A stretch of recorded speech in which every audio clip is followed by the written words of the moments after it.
Hello అండి. ఇప్పుడు చెప్పబోయే కథ పేరు 'శాంతి బిఏ'.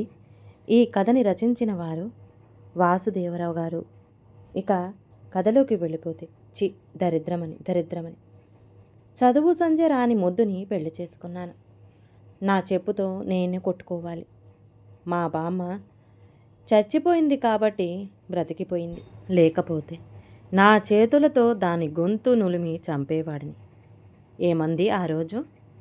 చదువు రాని దాన్ని చేసుకోనే బామ్మ అంటే, చదువు రాకపోతే ఏమైందిరా? పిల్ల లక్షణంగా ఉంటేను వంట చక్కగా చేస్తుంది. గుమ్మడి పళ్ళ లాంటి పిల్లల్ని కనిపెడుతుంది. చెప్పిన మాట వింటుంది. అంతకన్నా ఏం కావాలరా? అయినా మొగుడితో సంసారం చేయడానికి చదువుకోవాలా ఏంటి? నేను చదువుకున్నానా? మీ అమ్మ చదువుకుందా? అని సాగదీస్తూ నా జీవితం నాశనం చేసింది అంటూ అరుస్తూ ఇల్లంతా వెతికేస్తున్నాడు మూర్తి. గత 25 ఏళ్లుగా ఈ తంతు ఇలాగే సాగుతుంది. తనకి తన ఆఫీసుకు సంబంధించిన ఏ కాగితాలు కనిపించకపోయినా ఈ రకమైన అరుపులు, అల్లకల్లోలాలు వాళ్ళింట్లో మామూలే. చదువురాని భార్యని, చచ్చిపోయిన బామ్మని చెడామడా తిట్టేస్తాడు. సంస్కారం అడ్డొచ్చి బూతులు వాడడు గాని అతని మాటలు అంతకన్నా కటువుగా ఉంటాయి.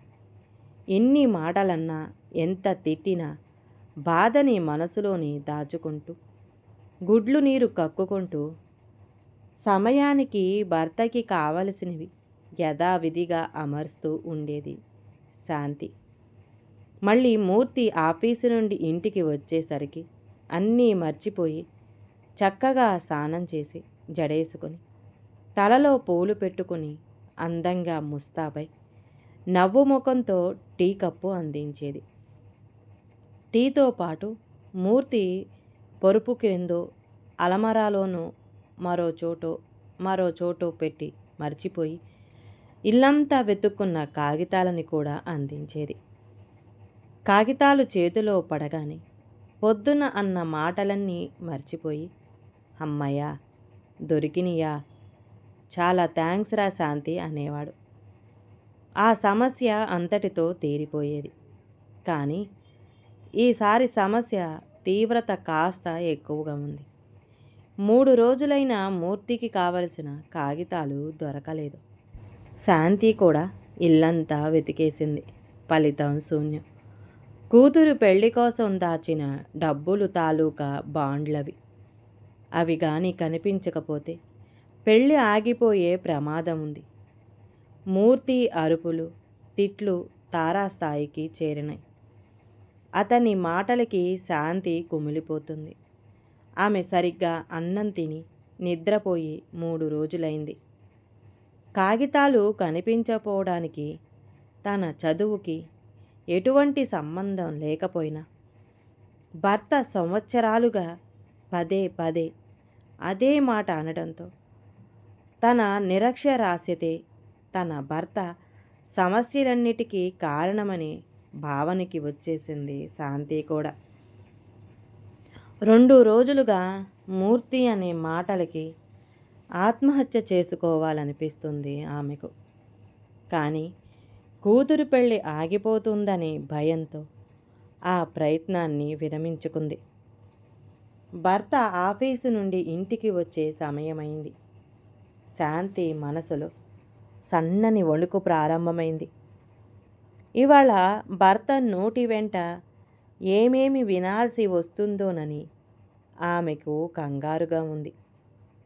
రోజులాగే స్నానం చేసి ముస్తాబై ఇంటికి వచ్చిన భర్తకి టీ అందించింది. కానీ ఆమె ముఖంలో రోజు ఉండే నవ్వు మాత్రం లేదు. టీ తాగి కప్పు పక్కన పెట్టి టీవీ పెట్టుకుని కూర్చున్నాడు మూర్తి. ఇల్లంతా గందరగోళం చేస్తూ వెతకడం, శాంతిని తిట్టడం లాంటి చర్యలేమీ చేపట్టలేదు. రాత్రి భోజనాల దగ్గర 1-2 సార్లు శాంతికి ఏదో చెప్పే ప్రయత్నం చేశాడు. కానీ చెప్పలేకపోయాడు. అతను చెప్పాలనుకుంటున్నది ఏంటో శాంతికి అర్థమైంది. ఆమె మనసు కాస్త కుదుటపడింది. కానీ మనసులో ఆవహించి ఉన్న బాధ, దిగులు, విరక్తుల స్థానాన్ని కోపం ఆవహించింది. ఎప్పుడూ లేనిది భర్తని నిలబెట్టి కడిగేయాలనిపించింది. తన గుండెను తొలిచేసిన ప్రతి మాటకి సమాధానం చెప్పి అతను కుమిలిపోతుంటేనో పశ్చాత్తాపడుతుంటేనో చూడాలనిపించింది. కానీ భర్తని బాధ పెట్టడం ఆమెకి చేతకాని పని. తన కోపం మొత్తాన్ని మౌనంలో సమాధి చేసింది. రాత్రి పడుకునేటప్పుడు మాత్రం కాగితాలు దొరికినాయా అని అడిగింది. ఆమె ప్రశ్న అడిగిన విధానంలోని 100 ప్రశ్నలు వినిపించినాయి మూర్తికి. కాస్త తటపటాయించి దొరికినాయి అని సమాధానం చెప్పాడు. అతని సమాధానంలో భయము, పశ్చాత్తాపము రెండూ ఉన్నాయి. ఎక్కడ అడిగింది శాంతి. ఆఫీసులో, నా డ్రాలో. పోయిన వారం బ్యాంకుకు వెళదామనుకుని తీసుకువెళ్ళి డ్రాలో పెట్టేసి మర్చిపోయాను నసుగుతూ చెప్పాడు మూర్తి. మరో ప్రశ్న ఏదీ వేయకుండా మౌనంగా అటు పక్కకి తిరిగి పడుకుంది శాంతి. భార్య సహనానికి, అంత సహనవంతురాలైన భార్యని తనకిచ్చి పెళ్లి చేసిన బామ్మకి మనసులో 100 సార్లు కృతజ్ఞతలు చెప్పుకున్నాడు మూర్తి. నెల రోజుల్లో పెళ్లి హడావుడి అంతా ముగిసింది. అమ్మాయి అత్తగారింటికి వెళ్ళిపోయింది. ఈ నెల రోజులలో శాంతి ఒక్కసారి కూడా మూర్తితో మాట్లాడలేదు. అతను చాలా సందర్భాలలో పలకరించాలని ప్రయత్నించి విఫలమయ్యాడు. ఒకరోజు చాటుగా క్షమించమని కూడా అడిగాడు. దానికి ఆమె, మీరెందుకు క్షమాపణ చెప్పాలి, తప్పు నాదే అంది. తప్పు నీదా? ఆశ్చర్యంగా అడిగాడు మూర్తి. అవును, ఆడదానిగా పుట్టటం నా మొదటి తప్పు. చదువుకోకపోవటం నా రెండో తప్పు. మీలాంటి మతిమరుపు మనిషిని చేసుకోవడం నా మూడో తప్పు. పెళ్ళైన కొత్తలో మీరు నన్ను తిడుతూ ఇల్లంతా వెతుకుతున్న బొస్పాస్ మీ జేబులోనే దొరికిన రోజు నేను అలిగి మిమ్మల్ని ముప్పు తిప్పలు పెట్టి 3 చెరువులు నీళ్లు తాగించకుండా తేలికగా నవ్వేయటం నా 4వ తప్పు. ఇన్ని తప్పులు నేను చేస్తే మీరు క్షమించమని అడగటం ఎందుకు అంది. శాంతి మాట్లాడే మాటలు మంచి తోలు చెప్పిని నీళ్ళల్లో నానబెట్టి చెంపపై లాగిపెట్టి కొట్టినట్టు అనిపించింది మూర్తికి. ఆమెకి ఏమని సమాధానం చెప్పాలో తెలియక మౌనంగా అక్కడి నుండి వెళ్ళిపోయాడు.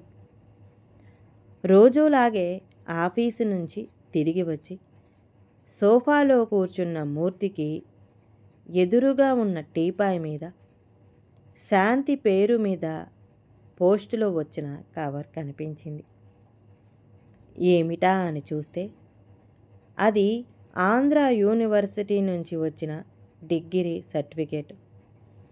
దాని మీద శాంతి పేరు రాసి ఉండటంతో అవాక్కైపోయి అప్పుడే టీ కప్పు పట్టుకొని అక్కడికి వచ్చిన శాంతి వంక చూశాడు.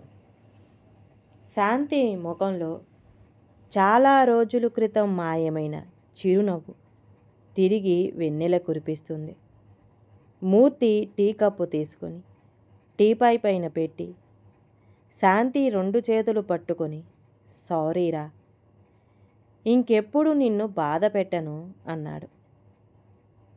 శాంతి కులాసాగా మూర్తి పక్కన కూర్చుంటూ, it's okay mister Murthy, no need of excuses. I can understand your feelings అంది. భార్య గొంతులో విసిరిన ఇంగ్లీషు పువ్వులు పుట్టించిన ఆశ్చర్యంలో నుండి తేరుకోవడానికి 3 గంటలు పట్టింది మూర్తికి. మొద్దని ఏ కాగితం ఇంపార్టెంటో, ఏ ఫైలు ఎక్కడ తగలబెట్టాలో తెలియదు. ఈ చదువురాని దద్దమ్మని చేసుకొని చేతులారా నా జీవితం అంటూ అలవాటు ప్రకారం భార్యని తిట్టుకుంటూ ఏదో ఫైల్ ఎత్తుక్కుంటూ తల తిప్పి చూసిన మూర్తికి గది గుమ్మానికి ఆనుకొని అట్లకాడతో తన బొగ్గలపై సుతారంగా కొట్టుకుంటూ గుడ్లు ఉరుముతూ తన వైపే చూస్తున్న భార్య కనిపించింది. శాంతిని చూసినాక ఆమె డిగ్రీ సర్టిఫికెట్ కూడా గుర్తుకు వచ్చింది మూర్తికి. రెడ్ హ్యాండెడ్గా దొరికిపోయిన దొంగ పోలీసులని చూసినట్టు బేలగా ఆమె వంక చూశాడు. ఆమె కోపంగా అతని వంక చూస్తూ 4 అడుగులు గదిలోపలికి వేసి ఎదురుగా రీడింగ్ టేబుల్ పైన ఉన్న ఫైల్ తీసి మూర్తి చేతిలో పెట్టి అట్లకాడ ఊపుతూ జాగ్రత్త అన్నట్టు హెచ్చరించి ఎంత వయ్యారంగా గదిలోకి వచ్చిందో అంతే వయ్యారంగా వంటగదిలోకి వెళ్ళిపోయింది. అతను అలా ఆమె వంక చూస్తూ నిలబడిపోయాడు. భార్యలో అంత వయ్యారం ఉందన్న విషయం అతనికి పెళ్ళైన ఇన్నేళ్ల తర్వాత తెలిసింది. గబగబా జేబులో నుండి ఫోన్ బయటికి తీసి పై ఆఫీసర్కి ఫోన్ చేసి, సార్, ఒంట్లో నలతగా ఉంది, ఈరోజు లీవ్ కావాలి అని చెప్పి ఫోన్ పెట్టేసి నెమ్మదిగా వంటగదిలోకి వెళ్ళి వెనక నుండి ఆమెను చుట్టేశాడు మూర్తి. ఆమె గువ్వల అతని కౌగిట్లో ఒదిగిపోయింది. ఆ మర్నాడు ఇంటి ద్వారం పక్కన గోడకి మిసెస్ శాంతి బిఏ అని నేమ్ ప్లేట్ పెట్టించిన భర్త చేత మరో రోజు లీవ్ పెట్టించింది శాంతి. ఈ కథ గనక నచ్చితే ప్లీజ్ అండి లైక్ చేయండి. అలాగే ఛానల్ని సబ్స్క్రైబ్ చేసుకోవటం మాత్రం మర్చిపోమాకండి. మీ విలువైన అభిప్రాయాన్ని కామెంట్ బాక్స్లో కామెంట్ చేయండి. అందరికీ ధన్యవాదాలండి.